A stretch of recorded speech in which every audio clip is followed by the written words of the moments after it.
Well, hello and welcome to another Thursday sermon. We're usually hoping to have this in the garage, out with the bikes and being outside and stuff, but it's very cold in Scotland at the moment, so we're sort of very much in the house. And of course, with this, you guys, we've got a Monday prayer, Tuesday teaching, we've got a Wednesday worship video, and a Thursday sermon, which this is, each week on our Tribulation Soldier Comms YouTube channel and our Facebook Comms online weekday magazine. I'll try to share these about 8 p.m. sort of Scotland time. I think just where we are in the world, it's probably a good time to share it, But we will have a sermon each Thursday this year. And, maybe Easter, we'll have a little break in Easter and summer and stuff like that, but we'll stick with this.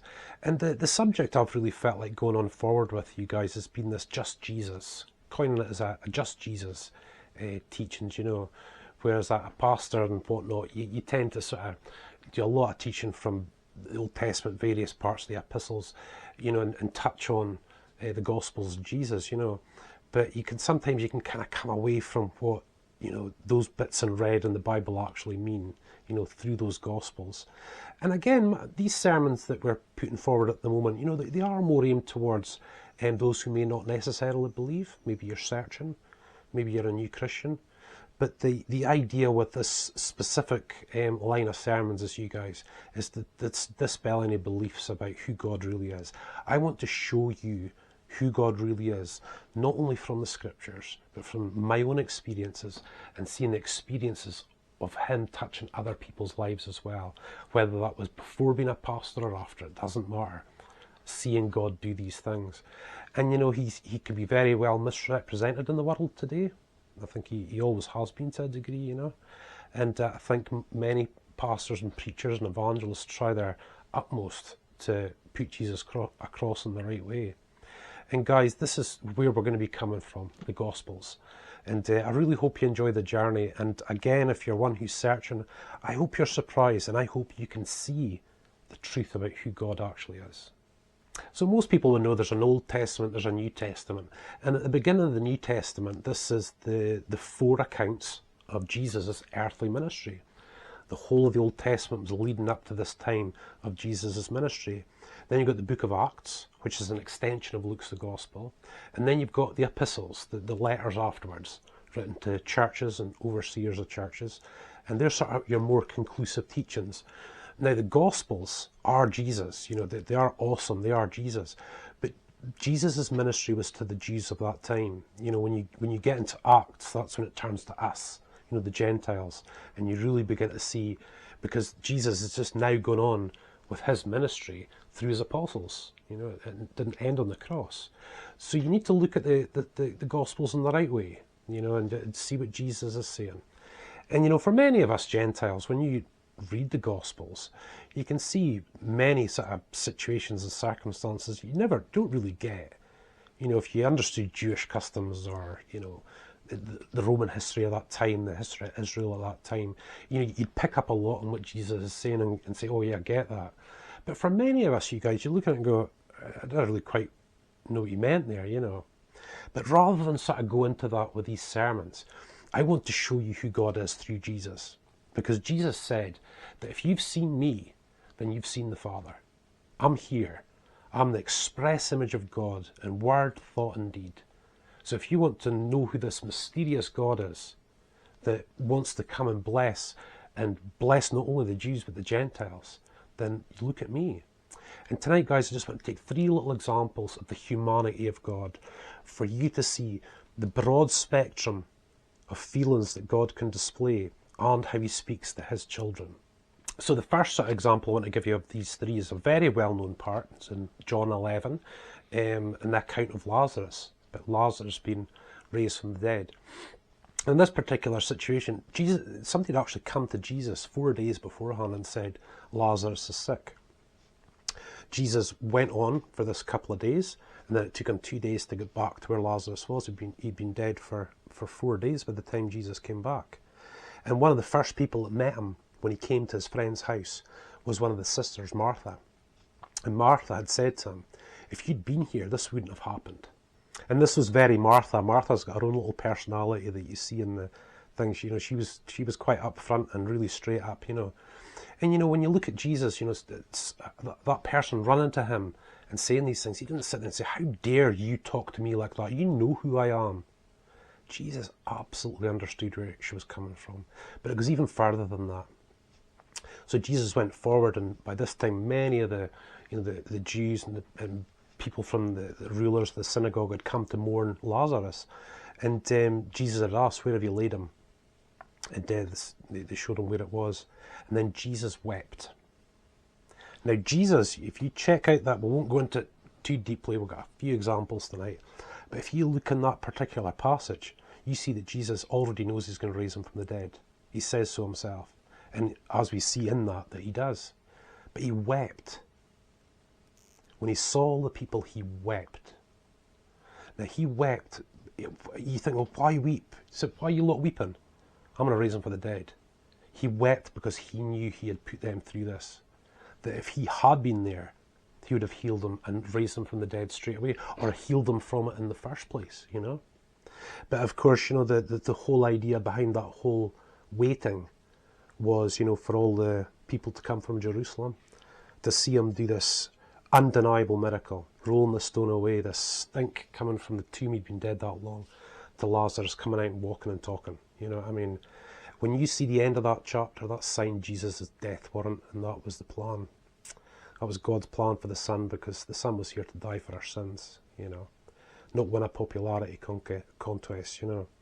But you can see the humanity of God. You see the feelings, the understanding, you know, and then that, not only that understanding towards Martha and the people there, but the show of grief that he put them through. And that particular passage shows us that God takes no pleasure in any of us suffering, not even a little bit. So the next, which is no little example, was the adulteress caught in adultery. And of course, in that time, you know, when you really need to know your stuff when you were preaching, you know, it's a little different from the way we see it these days. And if you stood up and preached, then people would not heckle, but they'd interrupt you and say, what about this, what about that? You need to ask questions. And of course, in that time, there was these real legalizers, the scribes and the Pharisees, and they were always trying to cast Jesus out, you know, the holier-than-thou sort of religious folk of the day and stuff. So they'd caught this woman in adultery, and they were going to stone her, you know. So you can imagine at that particular point in time, Israel's basically under Roman occupation, and the Romans don't really care if you're stoning people based on religious beliefs or whatever. This was a very real situation. You couldn't just go to the police. So this sort of crowd gathers, and here she is, this woman caught in adultery, thrown to the ground in front of Jesus. You know, what does it say? What happens here? It says that she should be stoned. What do you say? And Jesus just, as always, did things just so differently. And he turned and he stooped down to the floor and he started drawing in the sand like that with his finger, you know, back and forth, back and forth. This whole crowd sitting there, and here's this poor woman with her life in Jesus' hands. And this is what he said. And he said, he who is without sin, I'm sure you know it, throw the first stone. Or he would have been down there. Any of you who are without sin, cast the first stone. And them all being pricked in their hearts had to walk away. They all had to just walk away, leaving Jesus alone. Because Jesus knew that if any of these scribes and the Pharisees said, I'm sinless, he would have been stoned. Because he was claiming he was equal with God. And that was a much worse sin than this lassie. Jesus had perfectly dealt with them in their hearts. They couldn't do anything. They couldn't say anything. None of them could. Any of you guys who are without sin, cast the first stone. And off they went, you know. And I just find that so amazing how it's so overlooked at how Jesus rescued that girl, you know. Goodness me, you guys, I'm a sinner saved by grace. I'm no better than an adulteress, for crying out loud, you know. But Jesus was God, and he was showing himself to be God. But guys, you know, when you see that, he comes to the girl next, and he said, where are your accusers? He says, there are none, Lord. Well, neither do I condemn you. Go and sin no more. And that's easy just to stand up and preach and say, that's what happened. And, you know, that's what happened. But what was he really like? Now, I've experienced Jesus many times. I've seen others experience Jesus many times. And when you see throughout the scriptures, the more and more you learn, the more and more you understand, you see that great warmth about Jesus. So this is what it would more have been like, you guys, when it happened. He'd have turned around and he would just writing on the floor, probably not even looking up to them, and just said, you know, any of you here that are without sin, cast the first stone, and just kept going. You could hear them all going. Sorry about the cats, you guys. I could just hear them all going. What about the woman next though? Did he say, where are thou those that condemn you? You know, did he come across to her like that? Or did he have a smile? Did he walk over to her, put his hand on her shoulder and say, where are your accusers? Say, none, Lord. Well, neither do I condemn you. Go and sin no more. That's the way Jesus spoke. That's the way he spoke to that girl. That warmly, you guys. That is who God is. How do I know that? I know that I've seen him too many times now in my own life and the life of others, and from the scriptures. That is how he spoke to that woman. But boy, oh boy, the way he would have you check him out speaking to those scribes and Pharisees and other places, you guys. Boy, oh boy. But can you see when you go into the scriptures, you feel the warmth from him? You know? So this guy with his hands on his hips, you know, with a straight face and proclaiming things. He would have came up to her and put his hand on her shoulder, and he would have spoke softly to her. He would have spoke so softly. And she would have thought, who is this guy? Who is this teacher? He isn't like the other teachers. He isn't like these scribes and Pharisees. This guy speaks with authority, and he loves. So, I mean, in this sermon series, this is just another example for this particular sermon. But in this sermon series over the course of this year, it's just going to be all about God. And again, I just hope you really take from this, you see who God is. So the last example I want to share is a moment that Jesus had with Peter, one of his disciples. And he turned and asked Peter, he said, you know, who do people say I am? Who do you say I am? And Peter said, well, you're the Christ. You're the Son of God. And Jesus, you can see it and feel it in the scriptures, and he says, bless you, Simon, bless you, you know. No man, no flesh and blood has told you that this, but except my Father in heaven. That was a revelation from heaven, not from anyone else. Well, knowing Peter from the Gospels, which most experienced Christians do, Peter's head would have swelled. You know, this was something Jesus was working out in Peter's life, you know. And immediately after, Jesus started talking about what was going to happen to him. You know, Jesus said, I have to go to the cross. You know, I have to be slain and, you know, raised on the third day. But Peter, with this newfound confidence, turns to Jesus and says, no, it's not going to, he says, it's not going to happen. Be it far from you. It's not going to happen. We're not going to let that happen. What are you talking about? And this is how Jesus turned to him and said, get you behind me, Satan. You are an offence unto me. Wow. Just after getting that, it's a great build-up from Jesus. And that's the way Jesus turns around and says to them after that. And as it goes, you guys, you know, this gives you a perfect example of what God does. Jesus absolutely gave Peter a tremendous compliment for what he'd done, and really reassured him that he had heard from God, you know, and this was all real and true. But Jesus was trying to train Peter, and he loved Peter, and he didn't want this trait of pride to be carried forward, or Peter would never make it. Jesus was in the process during that time with Peter. This was just one of his little missions during this whole time, to get that pride out of him, you know. And Jesus loved him too much just to leave it and say nothing. Jesus had to say something because he loved him. And, you know, guys, when I look at it, you know, when it comes to being a parent, a Christian parent, you know, we always say to Dave and Emily, you know, it doesn't matter what you do, you know, we still love you. Never think if you're getting a row or you know, a talking to or whatever, that we ever stop liking you and loving you. That never, ever stops. But guys, I have to push you guys in the right direction. I have to give you the right advice. I can't just let you run amok. You know, also say to them, what would you do if you had kids, you guys? Would you let them run amok? No. You know, and you know, it's these situations are few and far between. But, you know, that's my obligation as a parent. And it's one I try to take from the master here. So I'm hoping that you can see from this other example, again, just this warmth from God and that real willingness to love you, even though it might hurt here and there. You know, that he's willing to do that. That shows you that he loves you. When you're rebuked of God or sort of chastised of God, it shows you how much God loves you.